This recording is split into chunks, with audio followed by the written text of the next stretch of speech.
what's up? This is Sam from the Player Worn Podcast.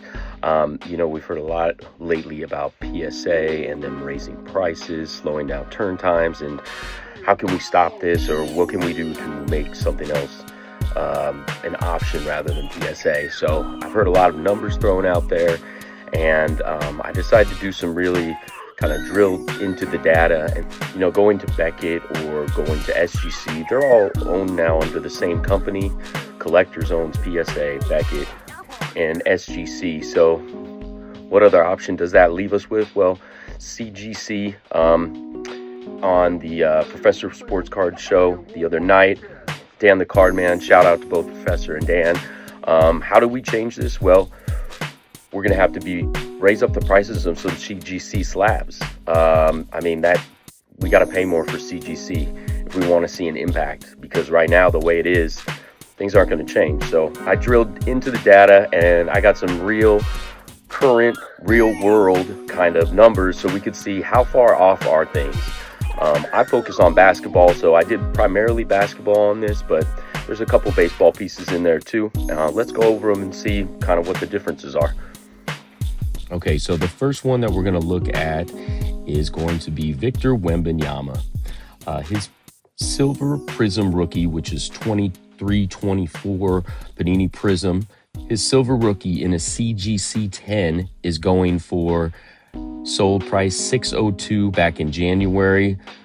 So let's compare that to the PSA 10. And now there aren't as many examples, of course, and we know that Victor's market has gone up a little bit, but let's see the difference. So in a PSA 10, $1,900, $1,700 in a PSA 10. Huge difference right there between the CGC. If we take a look at, let's move on to Michael Jordan, his iconic 1990 Fleer card. In a CGC 10, sale price was about $125 here. It values it on Card Ladder at $194, right in there. Okay. We look at the PSA 10, consistent sales at $400, $300. So quite a big difference there as well with the Fleer Michael Jordan 1990. How about the 1992 Michael Jordan Ultra? In a PSA 10, you've got it for $320. Over in CGC 10, $81.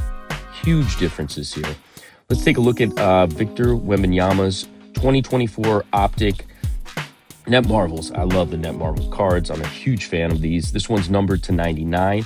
In a CGC 10, it's sold at 144.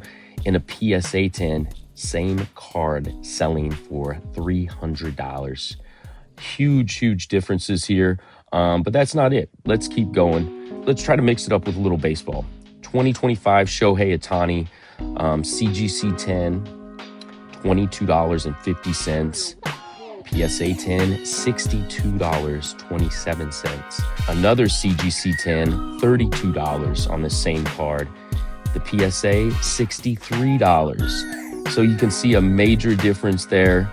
All right, so let's take a look at a higher end piece here. How about LeBron James, King James? His 2024 Panini Prism Black, Prismania, in a CGC 10 gem goes for $2,520. And the PSA 10, the same card, at $5,160. Wow, huge difference there. That's a lot of money. So that's some of the numbers. I don't know what the answer is, but we got to spend more money on CGC slabs if they're going to even compete, because right now it's not even a competition. There is no competition for PSA, so you jacked your prices up. Am I really going to worry about $5 to take a 60% hit on my card to go to CGC? I don't know about you, but probably not over here, and it's unfortunate. Player Worn Podcast, every week, new episodes. YouTube, Spotify, Apple Podcasts, at Player Worn Podcast. Take care.